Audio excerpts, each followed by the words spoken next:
Stop. Before you skip this, I want you to think about something. Have you ever been told you think too much? That you're too quiet, too intense, too in your own head? What if that wasn't a flaw? What if that was data? Because the habits that make a person look slightly odd, slightly distant, or just hard to read, those are often the most precise outward signs of an extraordinarily intelligent mind. And once you know what you're actually looking at, you can't unsee it. Here's the thing most people get wrong about high intelligence. They think it shows up in obvious ways. Big vocabulary, fast answers, impressive credentials, but that's not really how it works. High IQ doesn't announce itself. It leaks through small, almost invisible patterns in how a person moves through the world, how they rest, how they connect, how they process everything around them. And what's genuinely fascinating, genuinely strange, is that almost none of these patterns look like intelligence from the outside. From the outside, they look like quirks. They look like social awkwardness. They look like someone who talks to themselves, stays up too late, and seems completely unproductive for long stretches of time. But underneath every single one of these habits, there is a specific, documented psychological reason. Today we're going to go through 10 of them. Not as a checklist, not as a brag reel, but as a genuine psychological exploration of what it actually looks like when a mind is operating at an unusual level. Some of these will be familiar, some will be surprising, and a few might explain something about yourself that you've never quite had the language for. Let's get into it. Habit 1. Their brain narrates everything. And I don't mean occasionally. I mean regularly, out loud, sometimes in public, sometimes in a way that makes the people around them quietly concerned. But here's what's actually happening. Their brain is running so many simultaneous threads of thought, so many overlapping questions, connections, and half-formed conclusions, that speaking out loud is less of an oddity and more of a tool. Research in cognitive psychology gives this a name: private speech. And studies consistently show that self-directed speech improves both problem-solving and focus. Think of it like this. You know how when a computer is running a really complex process, you can hear the fan kick in? The noise isn't the problem, it's evidence of the process. Talking to themselves is the fan kicking in. It's not confusion. It's not eccentricity for its own sake. It's what happens when a mind is processing something genuinely complex and needs every available resource to do it. Habit 2, and this one really gets misread. High IQ people will sit, stare at nothing, and appear completely unproductive for long stretches of time. No phone, no task. And from the outside, that looks like laziness. It is not laziness. Neuroscientists have a name for what's actually happening: the default mode network. It's a system in the brain that activates when the brain appears to be idle, but is actually doing some of its most important work. Deep connection making, unresolved problem solving, the sudden arrival of unexpected insights.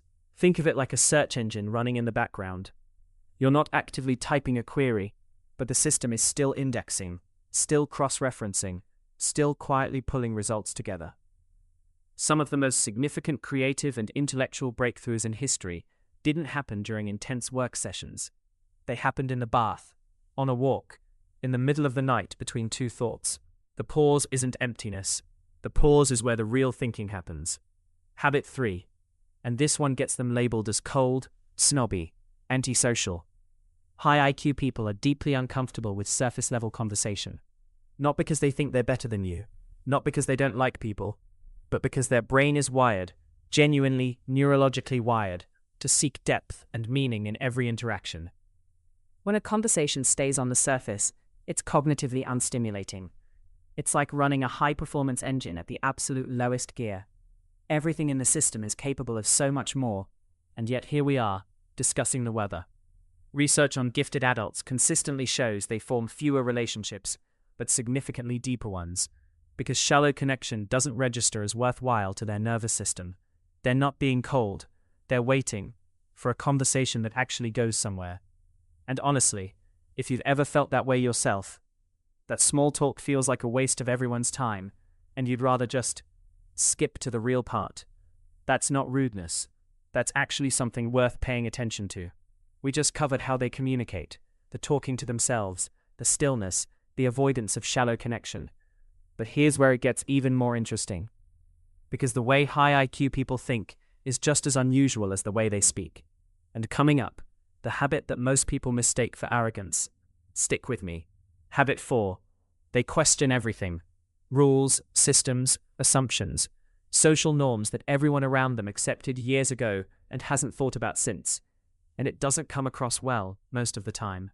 It looks like someone who won't stop asking why, who challenges things that don't need to be challenged, who refuses to accept something simply because everyone else does. But here's the actual mechanism behind it. Their prefrontal cortex, the part of the brain responsible for reasoning, analysis, and judgment, is running a near constant background check on incoming information. Not from suspicion, not from contrarianism, just asking a very simple question. Does this actually make sense? This is called intellectual skepticism, and it's one of the most consistently documented markers of high cognitive ability. The inconvenient truth is that most systems, most rules, most norms, most "that's just how we do it" assumptions don't hold up well under that kind of scrutiny. So the high IQ person gets labeled difficult, when what they actually are is precise. Habit 5, and this one is deeply personal for a lot of people. Many high IQ individuals stay up late, not by choice, not out of bad discipline, but because their mind simply refuses to slow down, even when their body is completely exhausted. Others sleep at completely irregular hours, catching rest in patterns that make no sense to anyone around them. Studies have consistently shown that higher intelligence correlates with what researchers call night owl tendencies. The brain of a high IQ person remains in an active, exploratory state long after most people have mentally switched off for the night. There's a certain kind of 2 a.m. that only particular minds know. The quiet, the clarity, the sense that now, finally, the world has settled down enough that you can actually think. Their mind doesn't follow a conventional schedule. It follows its own internal rhythm, and that rhythm rarely matches the rest of the world. Habit 6. This one is my personal favorite. High IQ people are intensely, almost obsessively curious about things with absolutely no practical value in their life. They'll spend an entire evening researching the architectural history of a city they will never visit. They'll learn a language, or a musical instrument, or the biomechanics of a sport they'll never play. Not because it's useful, but because something in them needed to understand it. Psychologists call this need for cognition, and it's not a personality quirk. It's an intrinsic, almost biological drive to think, explore, and understand, simply for the sake of understanding. There is no end goal. There is no application. The learning itself is the reward, and this habit, more than almost any other, reveals something fundamental about how these minds are wired. Curiosity isn't a tactic they deploy. It's not something they switch on to seem interesting. It's a need, like hunger, like rest, except what it's hungry for is knowledge, and it's never ever full. Wait, actually pause for a second. How many of these are you recognizing? In yourself, in someone you know? I'm asking genuinely, because the next 2 habits are where it gets psychologically uncomfortable, in the best possible way. We've looked at how high IQ people communicate and how they think. But there's a third dimension that almost nobody talks about. How they see people. And this is where things get quietly intense. Habit 7. High IQ people are acutely, almost uncomfortably sensitive to inconsistency in the people around them. When someone says one thing and consistently does another, their pattern recognition registers it, almost immediately, and it files it away. They don't always say something. In fact, they usually don't. But they notice. And once they've noticed a pattern of inconsistency in someone, once they've logged it, it becomes very difficult to unsee. This makes them exceptional judges of character over time. But it also means they can become quietly and permanently disillusioned with people, often without the other person ever understanding why the dynamic shifted. One week you're close. The next, there's a distance you can't quite name. They didn't get cold. They just stopped pretending not to notice. Habit 8. And this one is perhaps the most misunderstood of all, because from the outside it can look like self-doubt, like low confidence, like someone who needs reassurance. But that's not what this is. High IQ people hold themselves to a standard of thinking that most people would find genuinely exhausting. Not in a self-destructive way, but in a relentless, ongoing, almost ruthless pursuit of accuracy. Cognitive psychologists link this to a process called metacognition, the ability to observe, evaluate, and critique your own thought processes from the inside. And here's the fascinating, somewhat tragic irony. The smarter the mind, the more vividly aware it is of its own capacity for error. They know the ways their thinking can go wrong. They know the biases, the blind spots, the moments where certainty is probably overconfidence in disguise. So they edit themselves, constantly. They are their own harshest critic, not because they lack confidence, but because their standard for certainty is just higher than most people's. There's a difference between not knowing if you're good enough and knowing exactly how good something needs to be.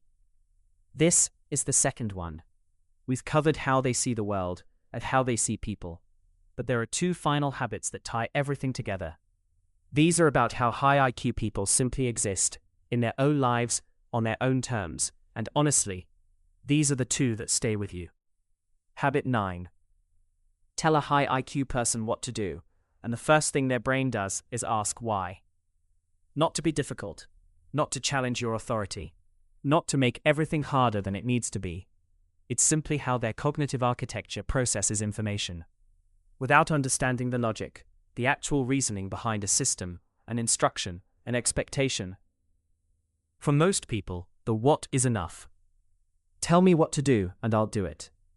For a high IQ mind, the reasoning isn't a bonus, it's the foundation.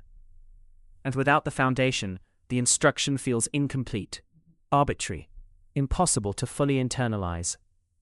This is why high IQ individuals often struggle in rigid rule-based environments. Not because they can't follow rules, but because they need to understand a rule before they can truly follow it. There's a difference between compliance and comprehension. They'll give you the second, but they can't fake the first. Habit 10. And this might be the most quietly significant one of all. High IQ people are comfortable with solitude in a way that genuinely puzzles the people around them. Not because they don't value human connection, they do, deeply, when it's the right connection, but because their inner world is rich enough, complex enough, and engaging enough to occupy them completely on its own. They don't experience silence as emptiness. They experience it as space. Space to think, to process, to follow a thread of thought all the way to its end without someone interrupting at the 2-minute mark. Solitude isn't something they endure, it's something they actively seek, protect, return to. Because without it, without that uninterrupted space to simply be in their own mind, they cannot fully be themselves. And if you've ever felt the weight of a world that expects you to always be on, always available, always reachable, and felt a strange, quiet relief when you finally get a moment completely alone, that's not antisocial. That might just be your mind, finally getting what it needs. Let's bring this together. 10 habits. Talking to yourself, doing nothing on purpose, avoiding small talk, questioning everything, sleeping at unusual hours, learning things you'll never use, noticing hypocrisy immediately, being your own harshest critic, needing the why, being comfortable completely alone. None of these are about performance. None of them are designed to show intelligence to the world. They are all deeply internal, quiet, private. They are patterns of how a particular kind of mind experiences reality. And here's the insight I want to leave you with. High intelligence isn't just a number on a test. It's not a score or a credential or a thing you prove in a room. It's a fundamentally different way of moving through the world, one that comes with its own rhythms, its own needs, and its own quiet intensity. A way of being that the world doesn't always recognize, doesn't always reward, but that leaves its mark on everything it touches. So if you recognized yourself in any of these habits, in the late nights, in the discomfort with shallow conversation, in the relentless internal editing, in the need to understand why before you can truly move forward, that's worth sitting with, as information.